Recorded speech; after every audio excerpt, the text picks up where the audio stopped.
Hi, I'm Tessa, a veteran educator working in the field of special education. And I'm Kim, mom of two autistic boys and a late diagnosed autistic person myself. And welcome to Totally Over the Spectrum, where we dive into embracing autism through understanding and support. Hello, and welcome to episode 45. And we're talking about autistic de-stressing techniques. As if anyone's watched our videos before, or they might notice a different setup today. It's been a bit of a change. Yes, it is. And that's in order to accommodate my transition into a new home. That's right. So your background will change. We'll have a little bit of a different setup. We'll get some better lighting for you. We'll do all those things so that, but hopefully this will work out. She's moving away from me, basically, people. That's what's happening. She's leaving me. And I'm going to try to make this work anyway. All right. So if anyone has any comments about how to make this setup better, please leave them for us. We really appreciate it because this is all new. And let's get into some de-stressing techniques. Yes, I think this is an ideal topic considering that we're talking about me moving and how dysregulating you're getting already. Yeah, dysregulated about you moving. Never mind that the stress that comes with you moving for you, because moving is one of the most stressful events in people's lives. I think it's in the top 5. Anyway, all right. We have been talking about the incredibly devastating impact that stress has on autistic people on a neurobiological level. Unfortunately, we can't completely eliminate stress from our lives. But we can use strategies and help us reduce those episodes of anxiety and then effectively increase our resiliency. So this episode is going to be all about managing and mitigating the effects of stress. And as always, every person is different. So you have to tailor these tips to support the specific individual. Yeah. We're going to go down our list as we always do, just to keep you on track. And to begin with, creating a safe and predictable environment is going to be crucial to implementing effective strategies. Utilizing sensory tools and developing personalized coping mechanisms is going to take time and experimentation to find what is most effective for each individual person.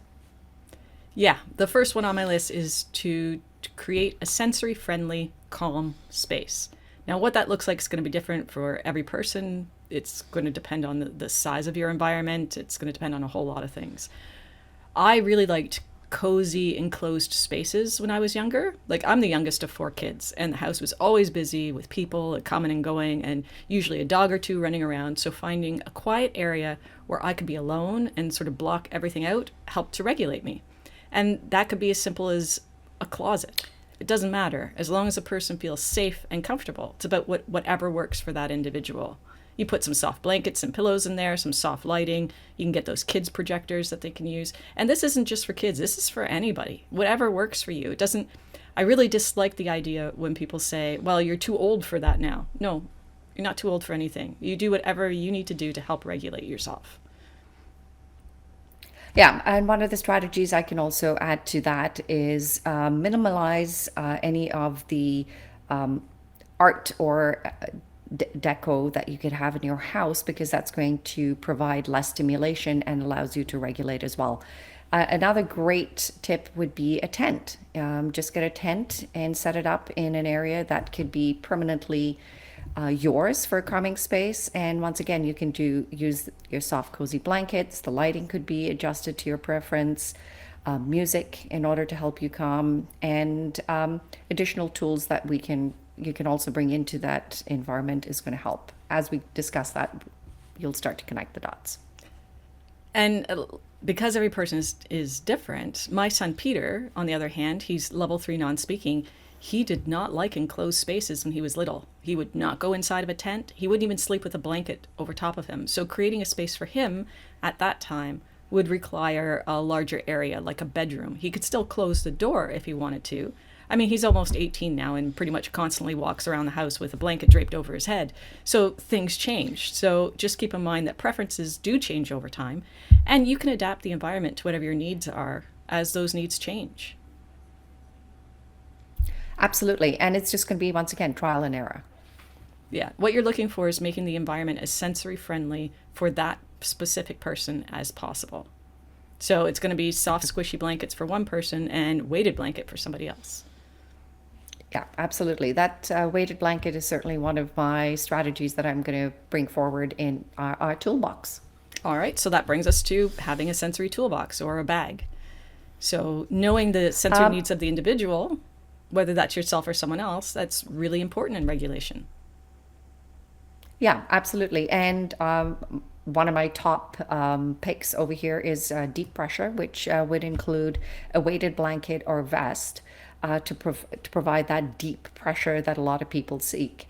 You can also get your sensory body sock, which is, it's kind of like basically a sock that goes over the entire body and makes you feel, most people feel restricted, but calming for those who require that sensory need.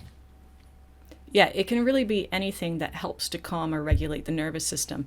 It's funny that when Tessa and I go out shopping, she watches me go up and touch the different materials that look soft, and then she'll laugh a little because of the look on my face. Like, it's always really apparent that if it's a good texture or really not a good texture. And I do actually have to wipe my hand afterward if it's a bad texture to try to get rid of that feeling. Yeah, and that was one of my items on the list is texture and clothing, right? Because clothing is going to be is needs to be something that you have to pay a lot of attention and detail to, because this is going to help you be consistently regulated throughout the day. For instance, if you're a person who doesn't like labels on your clothing, make sure you have clothing that can, you can cut the labels off appropriately. It's what's going to help you regulate rather than fixate on, oh, the label on the back is still there, the labels on the back is still there. So Yeah, those labels, they become painful over time. So it's not like it's just a constant irritation. It's that irritation becomes more over time. So I love the clothes where they no longer put labels in them. They just ink or stamp something on the clothing to give you all of that same information. Like, I kind of feel lied to when something looks soft and it isn't. Like, it feels like a personal insult for some reason. well, I don't think they're out to personally get you on that one, but definitely that's why I really appreciate it when we go shopping and you do touch things and you do feel the texture. And I know when it's like, aha, I found something that I really like, because that's going to help you regulate. So please do take the time and the due diligence in getting something like that. Another sensory tool that you can have in your tool belt is fidget toys. And there are so many out there now. Lots and lots of different fidget toys, which is awesome because what's going to work for one person is not going to work for another. I agreed on that, and they're readily available. As you know, if you've got an Amazon account, Amazon does have a lot of sensory information, and we're happy to put a link towards on those in our podcast over here. Oh, we are. One of the other Are we ones. gonna do that? Are we gonna put a? So Yeah, now we I got to are. go and make an Amazon account for the podcast, and then put links to all the like. Is that sure? No, I'm No just going to problem. send you pictures. I'm just going to send you some pictures of an assortment of tools that they do have available. Okay. So just to give people a list, because I like lists, and give them an idea of what's out there. There are things like Theraputty, which is like a specialty kind of Play-Doh stuff, but you could also just use Play-Doh. You get stress balls, popping toys, those magnetic toys. You can get magnetic rings, stretchy toys, fidget cubes. The list is too long, and it really will take some trial and error to see what works. Yeah, I think the top two that I commonly come across is kinetic sand and slime. Like, slime and me do not go together. I like, if one of my kids that I work with have slime, I'm like, it's all yours. No, yeah, Miss Marshall's not going to be engaging in this one. So Hey, yeah. even shaving cream is quite fun. Yeah, shaving cream with a couple of drops of essential oil. Oh my gosh, it's an amazing, aromatherapy also with a sensory output. Oh, it's Yeah, amazing. no aromatherapy for me, but I know that that does work for some people. Other sensory tools, headphones, earbuds, sunglasses, stuffed toys. This toolbox isn't just for your calm space that you've created, but they are tools that you can take with you in case you find yourself in a potentially stressful environment or you encounter a Yeah, stressful situation. absolutely. Noise canceling headphones I would recommend is one of the top products that you need to carry with you. It's when somebody's got headphones on, it doesn't. A lot of times, I've had people go or parents go, well, it makes my child look really different. Well, here's one of those tools that look as if they are meant to be, and serve a far more important purpose, which is providing the person the opportunity to calm when they're overstimulated in an environment of noise.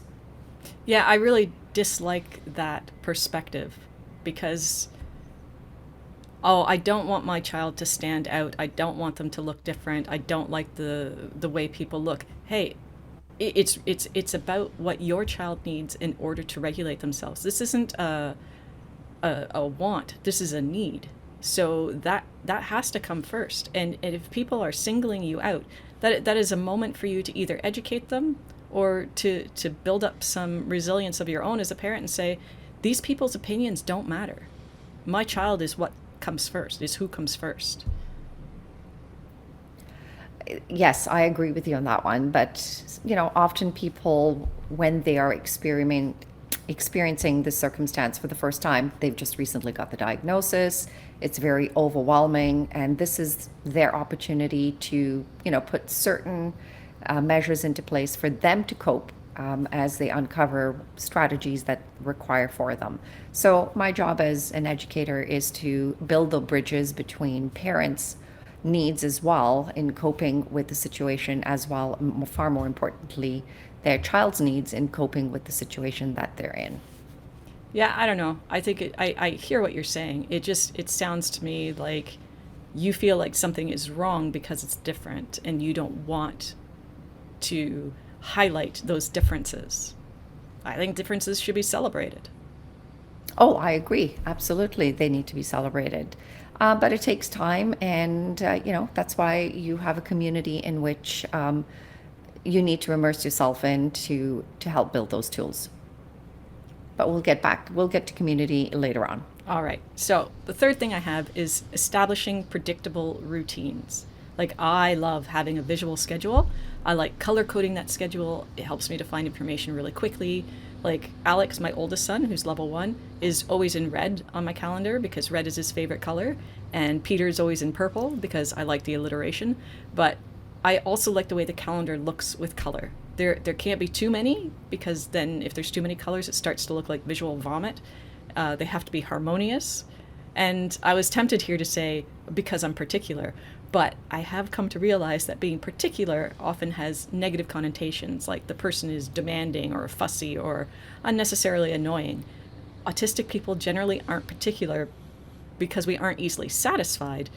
We need things to be a certain way so that we don't become overwhelmed and dysregulated. We're Uh, quite literally trying not to be in a constant state of distress. Yeah, and you brought up a good point over there. Is a visual schedule should not be overstimulating. Then it's not going to serve its purpose, and it could be a step by step. It could be a graphic. It could be an image. Anything that helps you stay on task in on routine to reduce that level of anxiety is what you're going to use. And if you like color, then so be it. And if not, then change it to suit your particular need. I also like setting alarms for things. It really reduces the amount of mental load I have to carry, and it reduces my anxiety around always being on time for things or remembering specific events. So alarms don't work for Alex. He has no trouble turning it off and forgetting all about it unless it's really important, like being on time for school.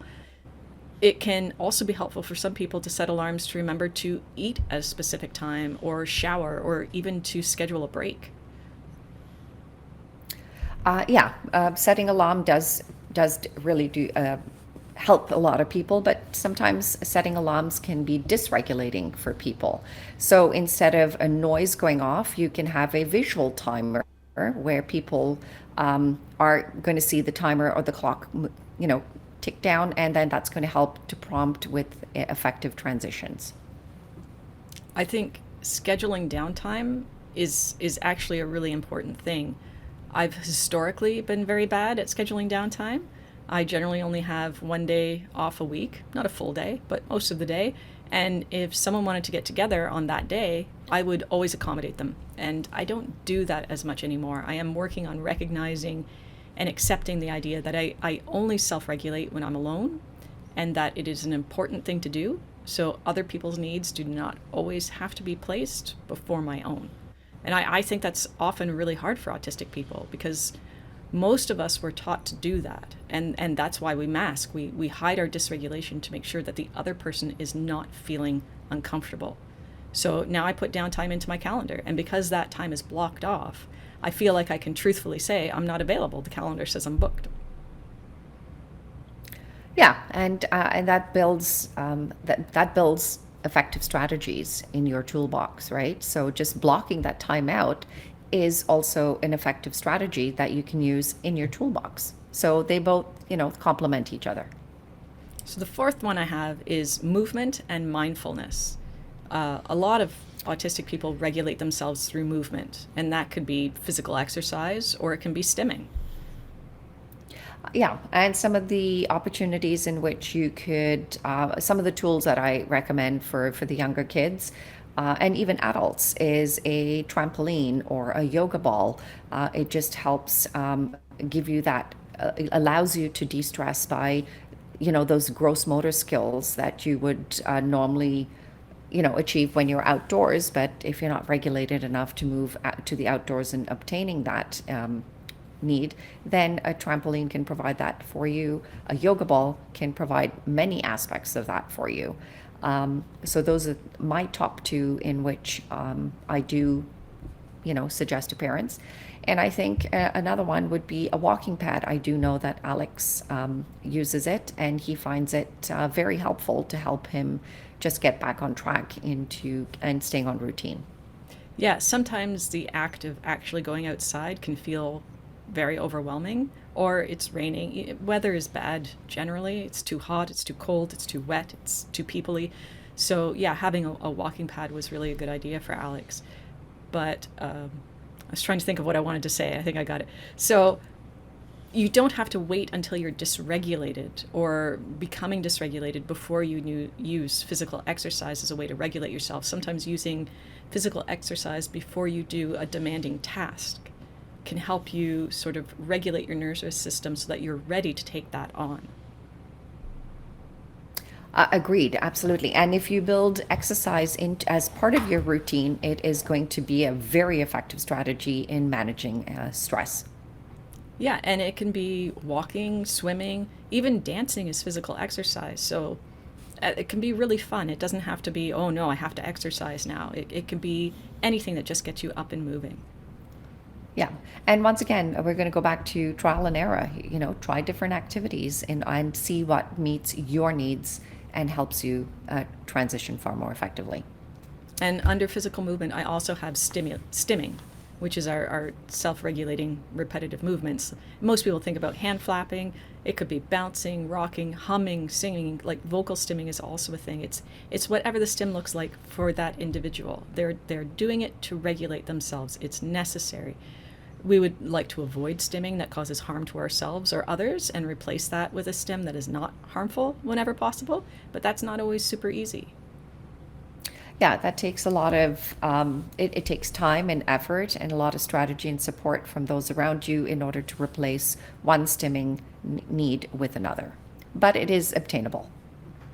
I also have here mindfulness, which I know is a little bit controversial in the autistic community. Mindfulness is about being present in the moment and trying to be aware of how your body is feeling and what's going on around you. That's not always easy for autistic people, but it might work for some. Things like deep breathing or progressive muscle relaxation, where you tense up and then relax the muscle groups, and it helps you to recognize what feels tense and what feels relaxed. Yeah. Those are the two, my top two strategies in which I do offer as tips in order to help with mindfulness. One of the other ones that I do have is visualization, is just being able to close your eyes and visualize, a place or an environment that helps you feel calm and relaxed. Is also one of the strategies I do bring forward with anybody that I do work with. Yeah, I think it's going to be really specific to the person. I know for some people it's really hard to tune in like that and not be distracted with your thoughts. Like that is really hard. My mind wanders all the time. So I tried meditating once and I just fell asleep. Like I can't just, when my brain starts to slow down, it's like, oh, it's sleep time. Otherwise it's just on full tilt all the time. So it Yeah, and just that doesn't work for me. Yeah, and part of mindfulness could be just allowing your body to and your mind to just switch off and engage into that next level of activity. So, and it's okay if you fall asleep. That's a great thing, actually. Replenish the body. So, The do you next have thing I any have, other? what's Oh, that? hold on. For mindfulness, I have one more. Oh, okay, sorry. I do have positive self talk. I think a lot of times when people are dysregulated, they go into scripting that can be harmful and negative. So, in order practicing a positive self talk is going to help you stay in a constant form of regulation, and it's good for you. That's actually really great. I didn't think about that one under mindfulness, but that is absolutely true. I do try to, when I'm dysregulated and something has happened, I will walk around and I will just say over and over again, it's fine, until I get myself regulated again. And I know it seems kind of ridiculous, but I do find that saying it's fine, even though I'm angry about it not being fine, it does work for me. Yeah, it does. It does. It provides, the person, it boosts self-esteem as well. So please do practice it. It's a great tool to have for mindfulness. The next one I have is special interests and hobbies. Being able to hyper focus on whatever interests you is one of the most pleasurable experience. It's a very happy state of being, and it is extremely regulating. I am never more regulated than when I am alone and hyper focused on making something. It's a good idea to try to build that into your schedule where you can. Absolutely. So I did my research and I came up with the five most common hobbies that most autistic people find enjoyable: painting or drawing, solving puzzles and strategy games, reading, playing video games. I know there are certain people who are experts at these. Collecting and organizing items that are related to their specific interests. These are some of the tools that I know that people incorporate into their toolbox as a result of diving into interests and hobbies. Yeah, I pretty much like all five of those things. I think that's a pretty good list. And I would highly recommend to anybody to try making art. I just watched this British series called Make It at Market, and I binge watched it. Of course I did. So it had people who were trying to earn a living by establishing their own businesses where they could sell their creations. And I'm not suggesting that people try to make this into a living.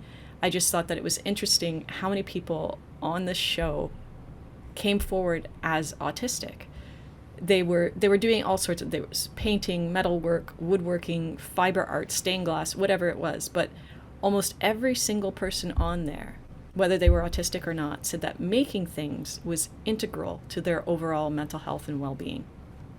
Yeah, it is. It's amazing, right? So, the essence in which I got from doing research on this, that activities can provide the opportunity to help release that self-expression, engage in the logical thinking, and really, as you said, hyper focus but meaningfully stay focused in something that's productive and healthy.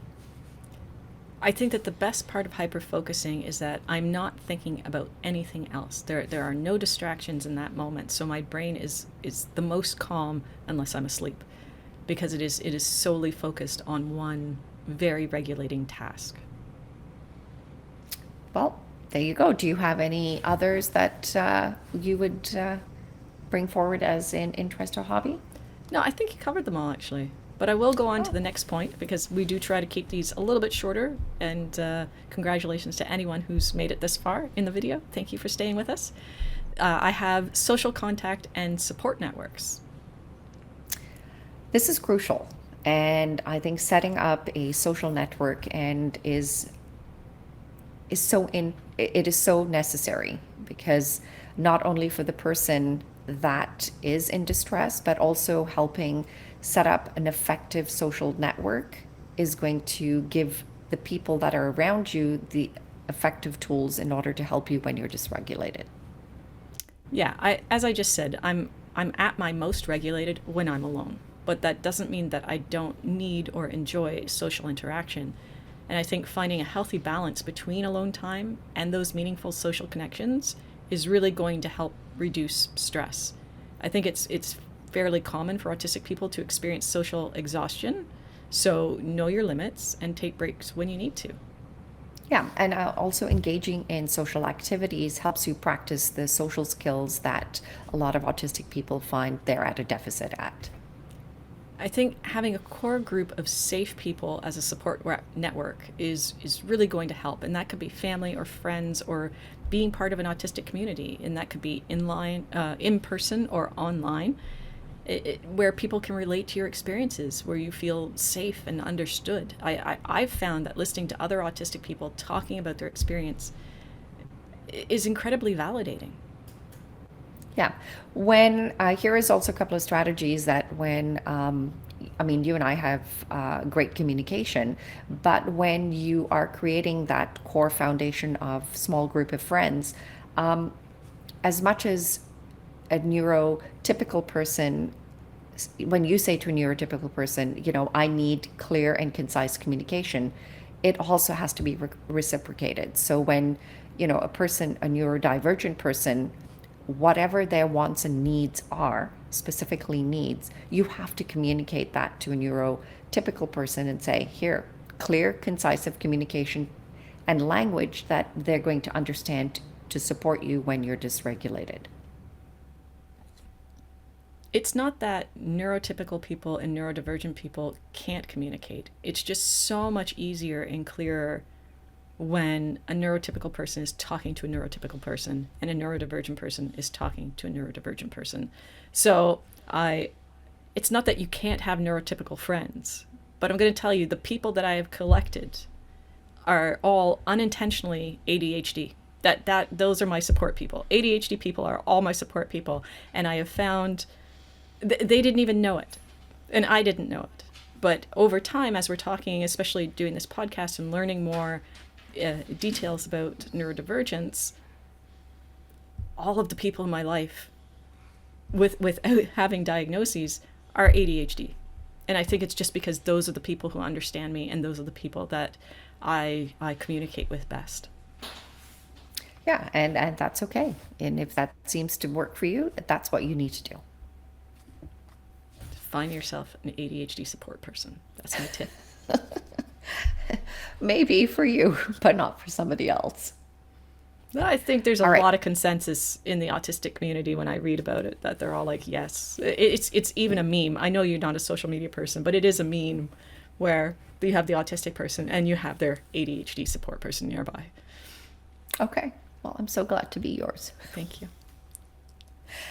What other strategies do you have for support networks? That's it. That's the end of my list. Thank you. Okay. Well, I think in discussing de-stressing techniques, I think it would be good on diving more into building healthy routines. I think that is a great avenue in which we can discuss on how to build healthy routines. That is a perfect next topic. Okay. Until then, have a great day. We'll see you then. Thanks for tuning in. If you know someone who might find this episode helpful, feel free to share. Also, check out our website and socials linked in the description.